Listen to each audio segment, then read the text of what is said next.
Good afternoon, everyone, and welcome to the Supply Chain Solutions Weekly Ship Show. Today is December 2nd, 2021, and this is episode number 27 in our weekly educational series that keeps you informed of the ebb and flow of the changing market conditions during the great supply chain disruption of 2021. As always, it is my pleasure to welcome my Ship Show co-host, Jason Brand, our Director of Business Development, who joins me each week on our broadcast. And finally, my name is Anthony D'Ambrosio. I am the Vice President of Business Development at Supply Chain Solutions, the company that always strives to find a better way and deliver results. And as usual, we'd like to thank our amazing Director of Marketing, Vanessa Fry, for producing today's show. As you know, we are doing our freight market update bi-monthly in an effort to devote more time to valuable subject matter. And this week, Jason will be handling the freight market update. So he's going to have some great, keen insights for us. But this week, folks, I'd like to talk about a very interesting subject. And that is, why is California congestion surprisingly not a big issue for some of the carriers? So let's talk about the California congestion. The number of container ships waiting for available berths at the twin ports of Los Angeles and Long Beach reached a record level of 86 vessels on Tuesday, November 19th. Now, the average waiting time that week exceeded 18 days. These figures are, however, only averages. Some of the liner services are able to pass through long waiting queues and swiftly berth at one of the two San Pedro twin ports much quicker than other carriers. And we'll explain why as we dive more into this topic. Now, according to our research of transit times for 62 vessels in the 2 weeks that we measured, transit was recorded from departure from the last Asian port of loading to berthing at LA and Long Beach between the 5th of November and the 19th of November. The 62 ships needed on average 28 days after leaving Asia before starting to discharge containers in California. However, transit times ranged from only 10 days for the 5,514 TEU President Wilson deployed by APL, which is owned by CMA CGM, on their Eagle Express X1 service between Busan, Korea, and Los Angeles, to a lengthy 70 days for the 1,732 TEU Akinka deployed by Transfar, who is one of the newcomers in the container ship industry, between Hong Kong and LA. So what is interesting is that congestion was not a major issue for Matson's ship arriving at Long Beach. That would be Matson container ship lines, where vessels are handled at the SSA Marine Matson terminal. So Matson essentially owns and operates their own terminal in the twin ports of LA and Long Beach. And I think what's really important to note is controlling a terminal stake, essentially owning your own port operations, is obviously a big advantage for carriers, as shown by Evergreen, which was able to berth its ships on average 17 days after departure from Asia. 3 ships were handled at Evergreen's own Everport facility, and 2 others seem to enjoy a priority berthing agreement at the APMT Maersk Pier 4100 terminal. Now, this is really remarkable, as 6 Maersk vessels needed an average of 37 days to dock at LA and Long Beach, even after leaving their last port in Asia. A direct carrier terminal link is, however, no guarantee for fast handling. Some terminals lack capacity due to the long dwell times of boxes in their yard. So, some of these terminals, and we're going to look at some slides later, it's not that they don't have the capacity, but they are so overwhelmed and inundated with container containers, 20s, 40s, high cubes, taking up the space that vessels cannot berth because there's just no space to unload their containers on the terminal.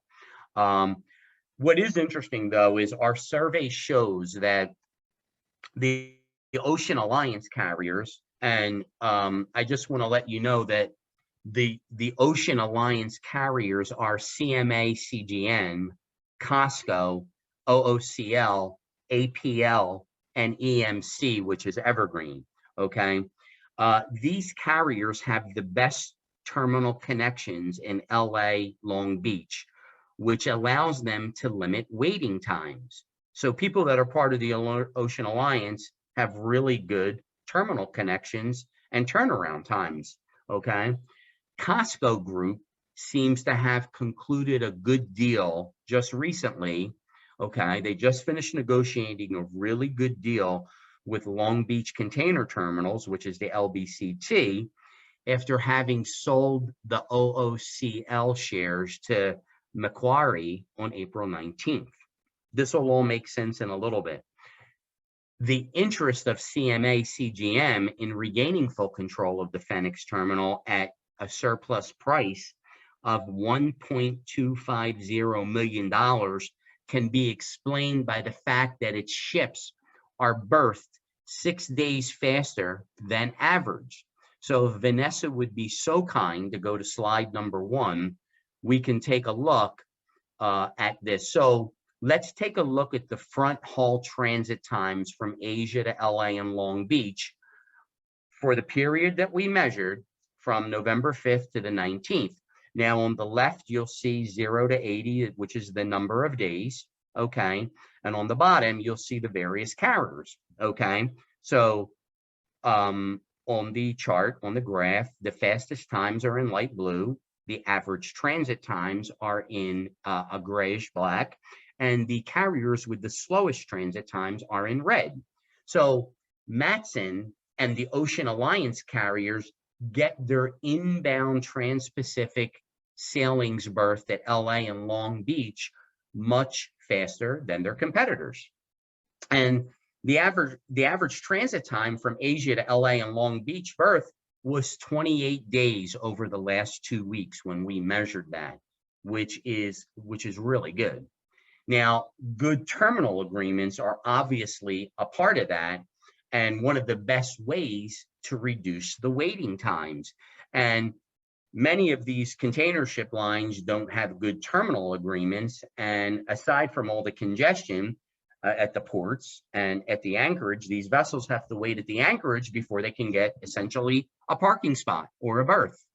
And 16 out of 71 ships at the San Pedro Bay anchorage on November 19th were deployed by Trans-Pacific newcomers, okay?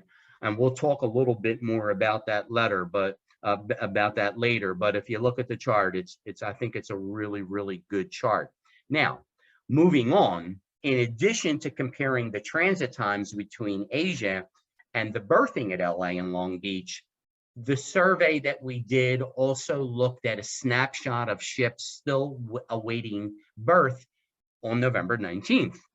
And once again, Matson and Evergreen were able to avoid congestion as both carriers had 0 ships in the queue list.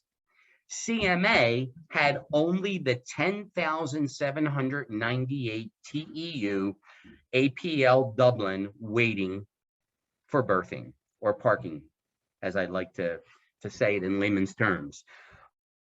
Now, Chinese intra-Asian carriers and other newcomers who recently entered the Trans-Pacific trade clearly have challenges getting their ships into LA and Long Beach. Now, China United Lines, which is one of the newcomers, could berth its ships at a reasonable average of 34 days after departure from Asia. And another newcomer, BAL Container Line, which we have used, however, 3 ships at Anchorage on the 19th of November for a combined 121 days, including the 1,618 TEU BAL Peace, which arrived in the San Pedro Bay already on the 25th of September. So think about that, okay? The BAL container ship line vessel, the BAL piece, okay, they had 121 days combined waiting time for all of their ships waiting to berth. I mean, that's just mind-blowing. So together, the newcomers had 16 ships waiting at anchorage on the 19th of November for a total of 325 days. Some of these ships left Asia before even having a terminal agreement in place with the marine terminal operators in LA and Long Beach. So if Vanessa would be so kind to go to slide number 2, we will see that the number of ships and we'll take a look at the accumulated waiting time per carrier. So as you can see on the left, you have all of your different vessels, Matson, Evergreen, moving all the way up to the newcomers, okay? So these are the container ships waiting to berth in LA and Long Beach. And at the bottom portion of the graph, you'll see the number of ships. So let's look at all the Chinese newcomer container ship lines that are just starting to enter into the market. They had 325 days, ships waiting to berth, over 15 ships. I think it was 16 ships we just said a little while earlier, okay? So that's 16 ships with an accumulated waiting time of 325 days, okay? And then if you go down further in the chart, you'll see that Matson and Evergreen, because they own their own terminals and can essentially run the terminal the way they want to, okay, and make all the little, incremental changes and efficiency innovations to turn the ships over, have 0 days in waiting. And you'll see that CMA and SM lines, which is another really nice carrier that we like to use, along with Yangming, are probably the 5 best container ship line vessels, companies that have really good turnaround going into LA and Long Beach. So I thought it was really interesting. And if you look at some of the other slides like Maersk and MSC and Hyundai Merchant Marine and Wanhai, I mean, they just have so many ships waiting to berth. It's a very sad situation, and we'll illustrate this a little bit more further in the presentation. But I think what's important to note is the container terminals of Los Angeles and Long Beach, the largest port complex in the Americas, provide almost 17 kilometers or 11 miles of container berths, and a theoretical design capacity, I believe, was close to 25 million TEU per year. So the whole footprint of the terminals in LA and Long Beach are supposed to be able to handle almost 25 million 20-foot equipment units per year. Now, actual handling volumes reached 17.32 million TEU last year for both of those ports, for the twin ports. The current bottleneck is not owed to a lack of capacity and berth space at the terminals, but rather comes down to issues that impede smooth cargo operations. And some of those issues are things like corona-related worker downtimes, general labor issues, a lack of truck drivers, terminals clogged up with empty containers, okay? Ships being out or off schedule, things like that. So that has a lot to do with having a smooth cargo operation. So despite what we hear, in our local newscast about congestion at the ports, there's a lot of intricate dynamics that contribute to this.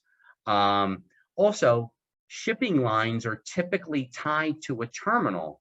So that spare capacity at one pier or terminal does not necessarily help other vessels waiting at the anchorage, from another container ship line that are looking for a berth. or a parking spot. So I think the next slide you're really going to like. If Vanessa could go to our next slide, we will see what the footprint of the twin ports of LA and Long Beach look like. Okay. And it illustrates the ports of Los Angeles and Long Beach, the container terminals, who the shareholders are, and the main users. So if you look at the top in light green, you'll see the SSA Matson terminal. Okay, so there's Matson's terminal. And then if we go to the Everport, which is sort of like in the forest green color in the mid left-hand side, you'll see their port. So in those basins, as they come into the port, you'll see how it's all laid out. You'll see the Tray Pack terminal, the West Basin North, the West Basin South, the Houston terminal, the APMT Pier 400 terminal in the lower left-hand corner, of course, Pacific Container Terminal, the LBCT Piers F and E on the right-hand side, and the SSAT Pier A terminal, again, on the top center right. So that's a little bit of a look of what the terminal complex looks like in LA and Long Beach. And if Vanessa could slide down to our next, move down to our next slide, we'll see essentially what the ports of Los Angeles and Long Beach look like in terms of the major container terminals and shareholders. So you can see, and unfortunately, at my advanced age, I'll need to put my glasses on here, but you'll see that in LA, for example, you have the Tray Pack terminal, and it gives you, you know, an idea of, you know, the capacity at the pier, how many TEUs it can handle, you know, which is close to 1.65 million. It'll tell you who the terminal operator is, which is Tray Pack. Trans-Pacific Terminals tell you who the major shareholders are. Apparently, MOL, Mitsui Orient Lines owns 51% share. Okay, and then you'll see the carriers going in there. We have One and Yangming and MSC, and it gives you an idea of the percentage of vessels. Let's take a look at the Everport terminal, which is fifth one down. Okay, in LA. Okay, you know, of course, gives you the you know, size of the pier, the capacity, which is almost 1.7 million TEU, tells you who the terminal operator is, which is Seaside Transportation, which Evergreen owns. As you'll see there, the major shareholder, they own 100%. And of course, they only have Evergreen calling at that terminal. Okay, and they've had over 100 vessels call their terminal this year. And then if you look at Matson, which is toward the center down in the middle, you'll see that Matson has had, you know, quite a bit of vessels coming into their terminal, you know, so, you know, kind of gives you an idea of the type of capacities and the amount of vessels going into the various terminals. We'll take a look at second one from the bottom, the Pacific Container Terminal. Okay, they're capable of handling 2.35 million TEU. Of course, they're owned by Pacific Maritime Services. And of course, you'll see that the container ship lines calling that terminal are COSCO, One High, and CMA CGM. And you'll see that COSCO has called that terminal 59 times so far this year.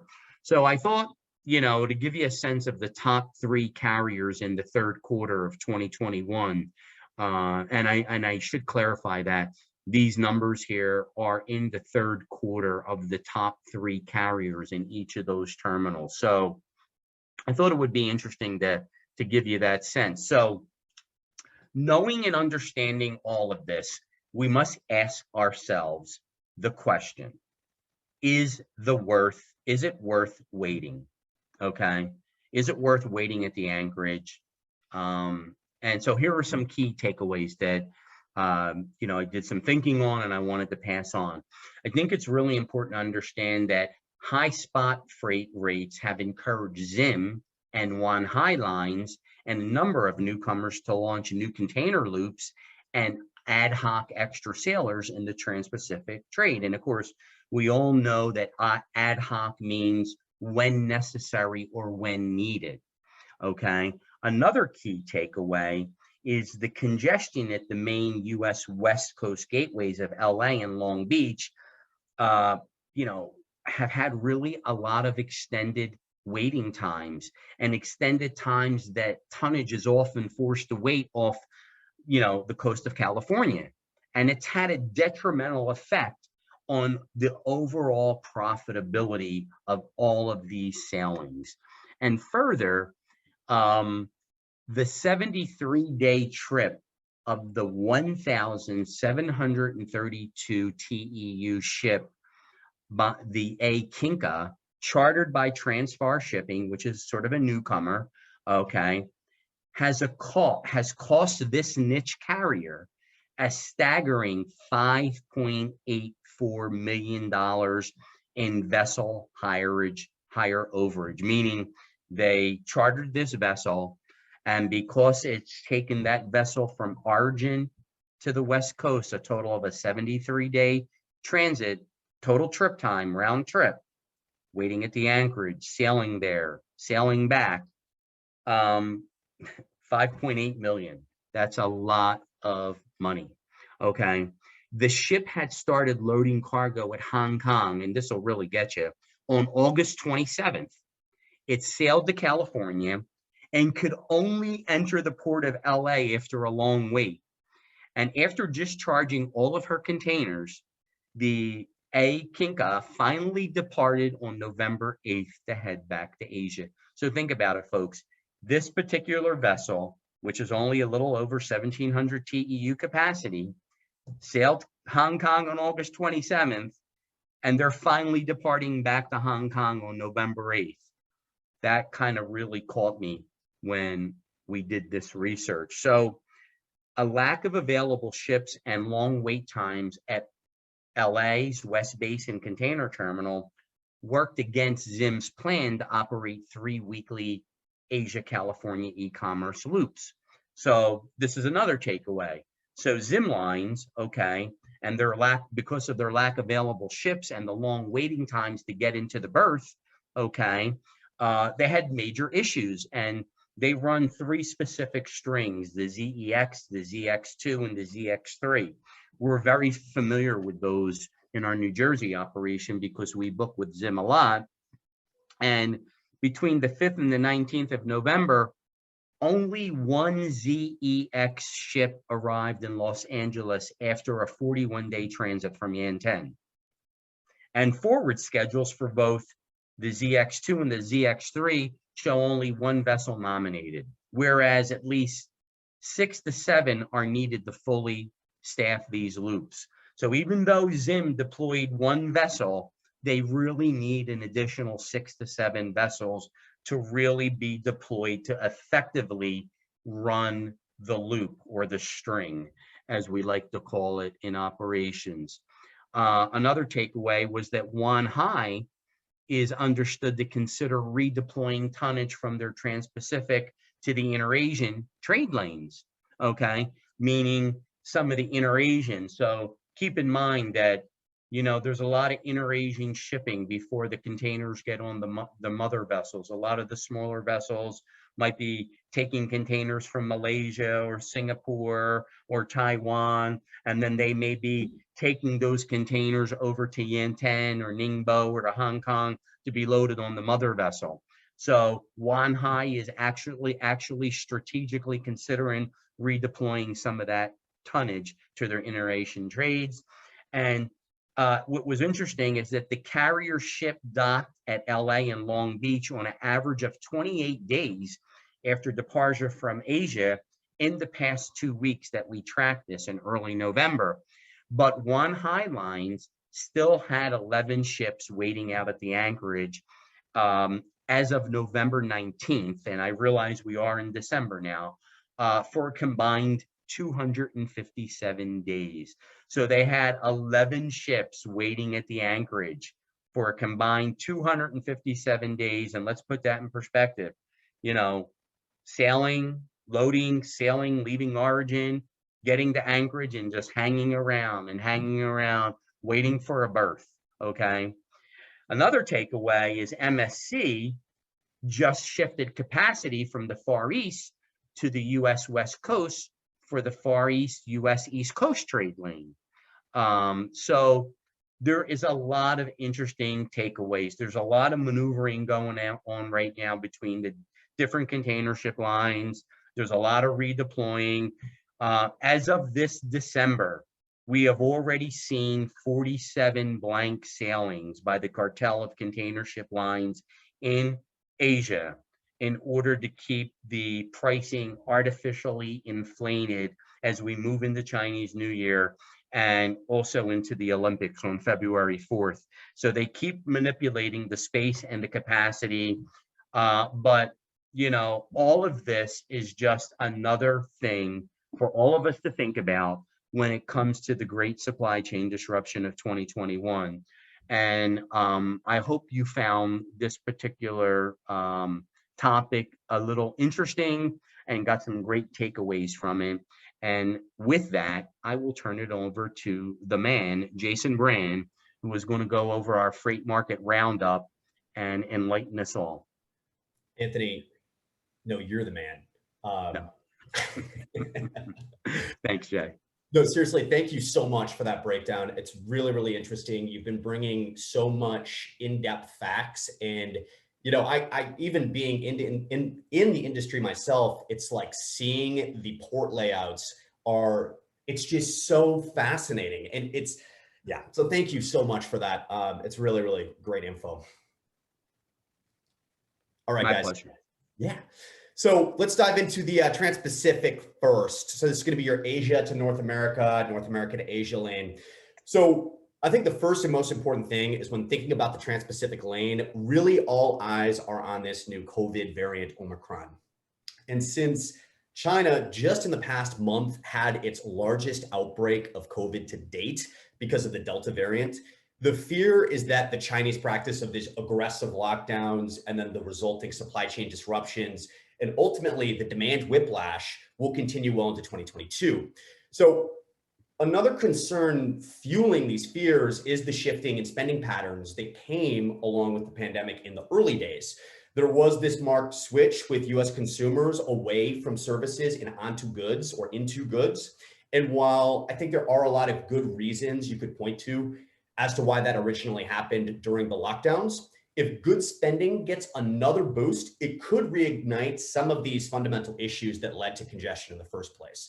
And there are actually a lot of people are pointing to the year-over-year gains this holiday season, and these are predictions. We'll wait to see actually how they play out. But the gains in holiday sales year over year as a sign that consumers are still very interested in goods spending over service spending. Now, we have mentioned this in the past. You know, rates are softening, but we have been dealing with significant congestion, and it's, you know, as Anthony kind of was highlighting, in the West Coast ports.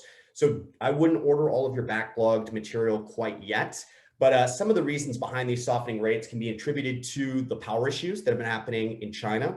And then also another large contributor has been these massive switches in, so there's been this huge switch over from ocean to air recently. And it's been very substantial. The International Air Transport Association noticed a 10% increase in ocean to air conversion in the month of October. And it's expected that November will actually show an even higher percentage. So kind of aggressively switching gears here. In other news, Bloomberg reported on November 18th that the US supply chain crisis is easing, but I would be careful to jump to any long-term conclusions from that article just yet. I think it's safe to say that there has been a better effort by the West Coast ports in freeing up some equipment a little sooner. And also they have been more effective with their sweeper ships, getting these, repositioning these empty containers back to Asia. But if you're comparing the congestion of 2020 going into 2021 with the congestion of this holiday season going into 2022, we are in a substantially worse state than last year. So I would just be really cautious and make sure you're evaluating different sources and make, especially if you're married to that Trans-Pacific lane, really be careful. Kind of switching gears here, going to the North America to Europe. We have still been dealing with congestion in these ports. And we also have had the equipment shortages. If you are shipping through Houston, I think the big takeaway here would be, try to move away. It's a little bit of a sticky situation right now. We discussed in the previous freight market update that Savannah was having some issues. Going into January, I'd expect those to be a little bit more eased, but right now I would avoid Houston if possible. When thinking about, and actually, Vanessa, could you switch slides to Asia? Or excuse me, yeah, Asia to Europe. Perfect. Thank you. So Asia to Europe, to break it down most bluntly, spot rates from Asia and into the northern ports in Europe have plateaued since reaching a 2021 high in the beginning of October. That being said, rates are still sitting at more than 4 times higher than they were 2 years ago. And contract season is already on the mind of shippers. So this is creating a dilemma. If you don't ship through this lane, it may not be in the foreground of your mind, but the amount of volume that passes through these areas, it really can't be underestimated. To illustrate this, there is a new multi-country climate coalition that was formed. And just in the past month, they identified the Asia to European lane as the dirtiest lane in terms of greenhouse gas emissions in the entire world. So I think a takeaway from these news or this news bit is if you're currently shipping through this lane, or at minimum you have upstream materials passing through this lane, you're likely going to see either a government tax being implemented or a vessel fee being implemented sometime either next year or the following year. So keep that in mind when budgeting out in the long term. In other news, shippers have been trying to dodge the congestion happening throughout the ports in this Asia to Europe lane. And a recent solution they've been using is the trans-Arctic shipping lane. So it runs from the Pacific coast of Russia and the Russian Asian region, and then it goes to the northernmost point of Norway. And volume in this lane has actually increased pretty dramatically. So it was actually cited from January to November, it was up more than 66% when comparing year-over-year changes. Russia's pushing very hard to use this lane, and it's committing a lot of icebreakers to keep the lane open, but I wouldn't jump on this opportunity quite yet. Just in the past 2 weeks, more than 15 vessels had to be rescued due to an early freeze. So just keep that in mind. It's an option, not necessarily viable yet, but keep that in mind. And India to North America. So honestly, I've got some great news to mention about India, because we're finally seeing a turnaround for their export market. It's been struggling to manage the container balance for a long time now, but they are kind of getting this under control. So one of the main ports, I'm going to call it the port of JN, just to make sure I don't have a pronunciation, ruining situation. It's a critical point for equipment pass through in India.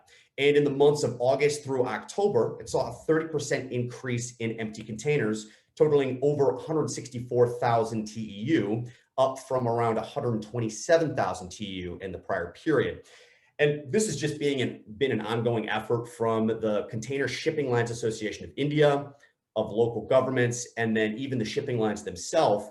And it spanned around the past 9 months. But ultimately, they have succeeded. They've actually repositioned a total of 1.3 million TEUs over those past 9 months into the market. So it has been good news. That being said, while that's great, the same problems we're still seeing with India. So they have a lot of port of loading emissions. They have a lot of sailing cancellations. They have port of call changes. And as a result, it's just difficult at times to reliably ship out of India, to get reliable rates in India as well. Really the key here is, while some of these areas are easing up, you still need to book in advance. It's critical you're booking at least 4 weeks in advance for most of these locations. So keep that in mind. If you don't have that process set yet, you need to set that up with your suppliers. And let's move on to air freight real fast. So, and before we dive into Asia's air cargo specifically, when you're looking at cargo volume throughout the year, volume has been growing very rapidly year over year. So the International Air Transport Association made a statement this week, and they mentioned October's air cargo tons have increased by 9.4%, and this is comparing to the 2019 levels. And the reason for this announcement was to warn that the system is very strained at the moment, and any drastic measures in dealing with the Omicron COVID variant could cause major disruptions.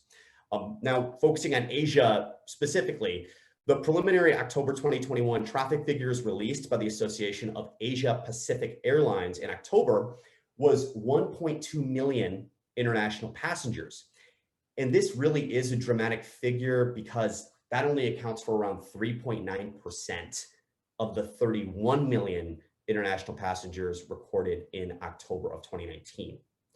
So obviously, this does highlight that the industry has made some major adjustments to their operations to account for the changes in behavior, not necessarily chosen, but still. But when looking at this wholesomely, I wouldn't necessarily say this is a bad thing for rates in general. While it is true, freight is generally added to passenger planes, so more passengers flying does mean freight is flying on those trips as well. But you have to view each of those planes as being convertible at this point. So it could be either passenger and cargo or full cargo. And adding passenger routes may actually diminish total freight capacity. So this actually happened recently in Europe when the travel bans were lifted. They actually had an air cargo crunch because of it. So in response to the hot market, really, the Asia Pacific lane has seen an increase in air capacity by 20%. And this is meaning new flights, new planes. But in contrast to this increase in capacity, air cargo demand has actually increased by over 23%. So you can see the demand still is outpacing capacity in this lane. Kind of switching gears to Europe a little bit. While the COVID situation in Europe is a little hairy at the moment due to the discovery of that Omicron variant, the bustle in the air cargo space really has never been greater. And it's been a red hot October for European air cargo. It's caused a logjam at the terminals during November. And it's just kind of cascading. So October figures were up by 9% compared to 2019 numbers. And this again is according to the International Air Transport Association. But when comparing the last week of October to the third week in November, things kind of show the problem. So capacity was down 7.3% in that comparison, and load factor, or how full the planes are, was up to 86%. And to kind of give you an idea of what an 86% load factor is equivalent to, air cargo as a whole in 2018, during that same period, was at 67%. So this is substantially higher as far as how much cargo is being moved, even though you've got capacity down at 7.3%. So the dilemma of this higher load factor, it just means there's going to be bottlenecks at the terminal. And we've talked about those, but the bottlenecks in Europe are getting worse currently. Thinking about North America, the North American air carriers have seen cargo demand grow by 18.6% in October compared to October 2019. And with this demand for faster shipping times and strong US retail sales, it's kind of the reason behind it. This is creating that same logjam effect and that Europe is dealing with in LAX, ORD, and JFK. And so the ground handling, you're having to store all of this cargo offsite at this point. And this has become kind of the norm, but it is having a trickle-down effect on congestion, and it's also having an effect on the export side as well. Also, airport pickups have become worse for drivers in recent weeks because there has been actually multiple reports of it taking so long. Drivers are running out of legal time, and they're going to have to either switch drivers, but before even getting a chance to pick up, you're losing that option. And finally, let's talk about South America. As we mentioned the other week, air freight out of and into Brazil, and even actually the greater South American region, is being viewed as some of the best service you can get in the world at the moment. And this was actually further solidified this week as the three largest South American airlines, which last year actually filed for bankruptcy protection, now are all submitting proposals to leave this Chapter 11 protection. While the strength of their service, in terms of the reliability, has been great over the past year, this is partially due to their capacity being down compared to 2019 numbers. And as a matter of fact, South America was the only region where cargo traffic did not exceed 2019 levels. So I do think we need to dive into this a little bit more to get a better understanding behind this decline, but it does make South America a great option for a sourcing solution in the near term. And you should expect more stable rates coming out of the region. Yeah, that's what I got today. We can move on to questions.